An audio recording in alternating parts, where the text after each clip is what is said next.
ما تو میخوای با اون خوش کنی؟ برای چی استفاده برای چیه اون؟ برای دسته. اون برای دستته؟ و چی کار میکنی با اون آخه؟ ما تو میخوای خوش کنی؟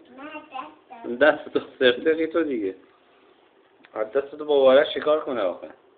ها؟ نه نه نه نه نه نه ببخشید. مامان تو رو دوست داره؟ آره؟ بابا آرش چی؟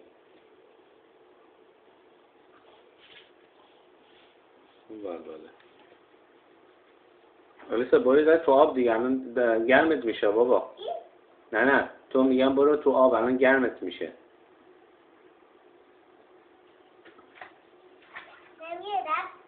ها؟ بیاری خراب میشه ها، اونو بیاری خراب میشه. بعد دیگه نمیتونم باد بکنم اون چیزا بابا. بعد بخوای بازی کنی بیرون بازی.